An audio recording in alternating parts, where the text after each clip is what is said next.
Part two, I had a customer come in. So I'm sorry I rudely went away there. But Two Bears, One Grave, Crackamico. It is so fucking great. And I know music. I've listened to as much of his music as I can find, and he's so goddamn talented. And of course, he's super funny. And if you don't know of him already, I'm ashamed I didn't know of him. Drop everything. If for nothing else, because he ruined Bert's weekend. So I guess part of why I wanted to talk is because there is so much shit talking about Bert Kirshner. And I get it. And I don't care, basically. So like I said, I love all comedians. And, I saw one comment that's like, Bert is an alcoholic and a hack, like if you agree. And I'm like, you know what? No, I'm not. He's not a hack. He found a thing. And, I'm sorry. My joke about Will Ferrell is like, getting naked does not equal funny to me. That's the only thing that ever made me uncomfortable about Bobby Lee. But he's still America's sweetheart, and I adore Bobby Lee. There's a bravery in nakedness. I'm not about to get naked for you. So he had the gimmick with the shirt. And then he's friends with Rogan and doing the podcast. And Rogan's the one that said, you have to tell the Russian mafia story on stage. And all the people listening to this podcast, I'm going to make you yell, tell the machine until he does it. And it is what made him famous. And so Joe understands the business, and he was absolutely right. And one of my favorite stories is Bert is at the mothership, and people start yelling, do the machine.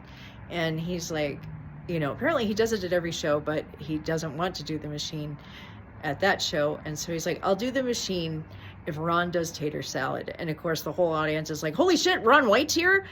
Because he had retired for a hot minute. And so my favorite part of this story is Ron White goes on stage and tells tater salad, and it really bit Bert in the ass, because Bert is like, I should know better that I can't follow Ron White. And I was like, there you go. There's your ego. And awesome that you honor, honestly, one of the best comedians that has ever lived. So I guess I'm here to defend Bert. He has worked his ass off, and he was a stand-up comedian before he met Joe Rogan.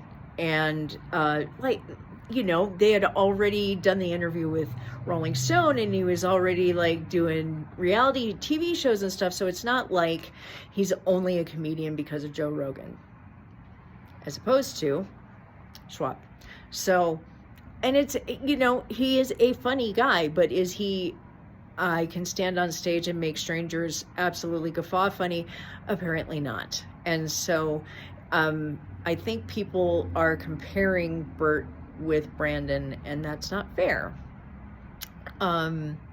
They're completely different people, and Tom Segura has been doing it for a lifetime, and he's a fucking fantastic comedian. So I guess I'm happy that fame is going to their heads and that they're successful men, because there are plenty of comedians in this world that were excellent comedians that I don't think ever made $1 million or were able to buy the lifestyle that they longed for. Working clubs like the Comedy Works and touring is a lot of work, but I don't think you become a millionaire. You make a lot of money in a weekend, but unless you start making movies, I've always wondered if that's what happened to Richard Jeni, because he did make a couple of movies, and then he had a fight with his girlfriend, and he took his own life. And during that fight, and I'm still mad at him for this, because it's like, don't put that on her forever. And also, but I believe he, and that's an intense way to do it. It's one thing to get pissed off and grab a gun and do something dramatic and fast and painless, essentially. You see that a lot, but Richard Jeni just must have had a lot of stuff going on, and I'm still mad at him for not being with us. At any rate, Let me go back to a happy story. So, you know, Bert's talking about,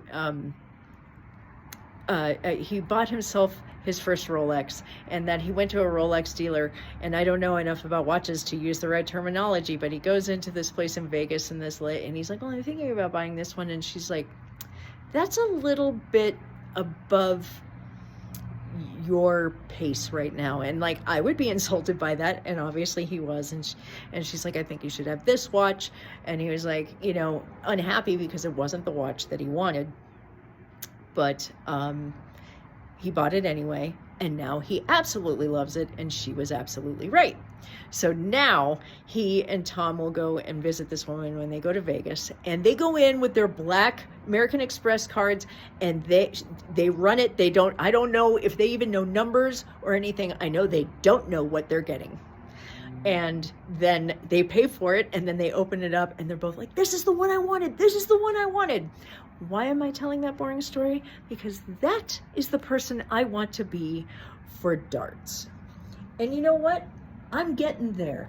I'm really good at finding the right dart for a person. I want to be the Rolex lady. Here's the other selection. I'll show you the other stuff I have, because I'm so proud. I've got lots of stuff. And this company is amazing. And I have darts and parts on another channel that I've absolutely neglected entirely, because if I'm going to make a video, it's going to be for you guys, because it's more fun. Anyway, so that's the punchline of this boring ass story that I had to put up in 2 parts. But anyway, there's a lot of catching up to do, and I plan on being better at that very, very soon. I missed you.